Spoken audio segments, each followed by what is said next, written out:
Hi കൂട്ടുകാരെ, സുനോ വ്ളോഗ്സിലേക്ക് എല്ലാ കൂട്ടുകാർക്കും സ്വാഗതം. ഇന്ന് നിങ്ങളെ പരിചയപ്പെടുത്താൻ പോകുന്നത് ഇസ്രായേൽ ഓറഞ്ച് അഥവാ സാലഡ് ഓറഞ്ച്. ഇതിൻ്റെ ഗുണങ്ങളെയും അതിന് കൊടുക്കേണ്ട വളങ്ങളെക്കുറിച്ചാണ് ഞാൻ ഇന്ന് പറയാൻ പോകുന്നത്. വായോ വീഡിയോയിലേക്ക്. ഈ കാണുന്നത് ഇസ്രായേൽ ഓറഞ്ച് അഥവാ സാലഡ് ഓറഞ്ച്. കേരള കാലാവസ്ഥയിൽ നന്നായി വളരുന്നതും തൊലിയോടെ കഴിക്കാവുന്നതുമായ ഒരു ഇനമാണ്. ഇതിൻ്റെ പ്രധാന ഗുണങ്ങൾ തൊലിയോടെ കഴിക്കാം എന്നുള്ളതാണ്. മറ്റു ഓറഞ്ചുകളിൽ നിന്ന് വ്യത്യസ്തമായി ഇതിൻ്റെ തൊലി മധുരമുള്ളതാണ്. അതിനാൽ തൊലി കളയാതെ തന്നെ കഴിക്കാം. കൂടുതലും നമുക്കിത് സാലഡിൻ്റെ അകത്ത് ഉപയോഗിക്കാൻ നല്ലതാണ്. ഇതിൽ വിറ്റാമിൻ സി, ആൻറ്റി ഓക്സിഡേറ്റുകൾ എന്നിവ സമൃദ്ധമാണ്. ഇത് പ്രതിരോധശേഷി വർദ്ധിപ്പിക്കാനും ഹൃദയാരോഗ്യത്തിനും സംരക്ഷിക്കാനും സഹായിക്കുന്നു. വീട്ടുമുറ്റത്ത് വളർത്താം. കുറഞ്ഞ സ്ഥലത്ത് ചട്ടികളിൽ വളർത്താൻ അനുയോജ്യമായതിനാൽ ടെറസ് ഗാർഡനിൽ ഇത് ഉത്തമമാണ്.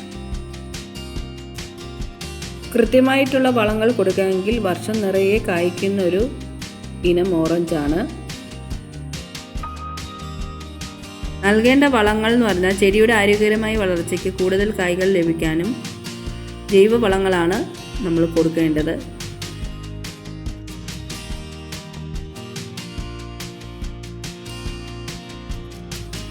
നടുന്ന സമയത്ത് ഇടവേളകളിൽ ചാണകപ്പൊടി, കമ്പോസ്റ്റും ഇട്ട് കൊടുക്കാം.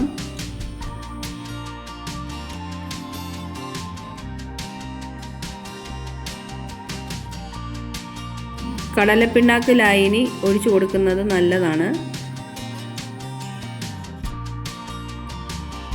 കടലപ്പിണ്ണാക്ക് പുളിപ്പിച്ചിട്ട് അത് ഒരു കപ്പ് എടുത്ത് ഒരു ബക്കറ്റ് വെള്ളത്തിൽ കലക്കി ചോട്ടിൽ ഒഴിച്ചു കൊടുക്കണം.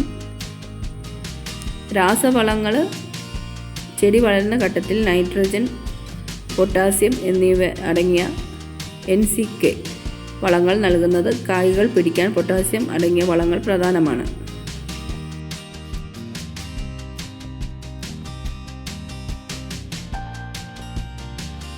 ഓറഞ്ച് ചെടി നല്ല സൂര്യപ്രകാശവും വെള്ളവും കെട്ടിക്കിടക്കാത്ത മണ്ണും അത്യാവശ്യമാണ്. വേനൽക്കാലത്ത് കൃത്യമായ നനയ്ക്കൽ ആവശ്യമാണ്.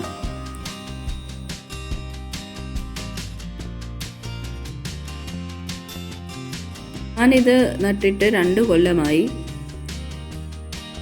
കഴിഞ്ഞ വർഷമേ ഇതിൽ കായുണ്ടായി തുടങ്ങി. ആദ്യമേ 2-3 കായേ ഉണ്ടായുള്ളൂ.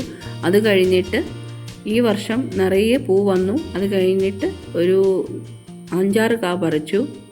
നല്ല ടേസ്റ്റി ആയിട്ടുള്ളൊരു ഓറഞ്ചാണ്. സലാഡിലാണ് ഏറ്റവും നല്ലത് കേട്ടോ.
കഞ്ഞിവെള്ളത്തിൽ നീട്ടി നമുക്ക് ഈ ഇലകളിൽ സ്പ്രേ ചെയ്ത് കൊടുക്കാം. അത് ഏറ്റവും നല്ലതാണ്. നിറയെ പൂക്കൾ ഉണ്ടാകാനും കായ്കൾ ഉണ്ടാകാനും ഏറ്റവും സഹായിക്കുന്നു.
ഇതുവരെ ചാനൽ സബ്സ്ക്രൈബ് ചെയ്യാത്ത കൂട്ടുകാർ ആ വീഡിയോ കാണുന്നെങ്കിൽ ഒന്ന് ചാനൽ സബ്സ്ക്രൈബ് ചെയ്യുക, ലൈക്ക് ചെയ്യുക, ഷെയർ ചെയ്യുക. വ്യത്യസ്തമായിട്ടുള്ള വീഡിയോ ഒക്കെ ആയിട്ട് ഞാൻ വീണ്ടും വരും.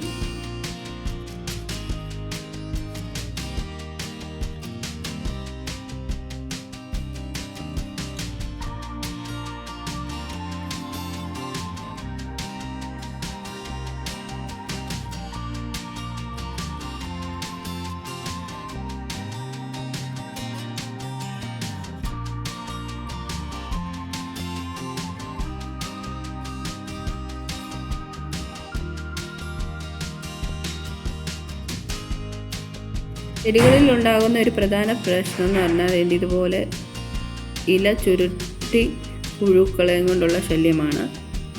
കണ്ടോ, ഇങ്ങനെയാണ് ഇലകളിൽ വരുന്ന മറ്റൊരു രോഗം.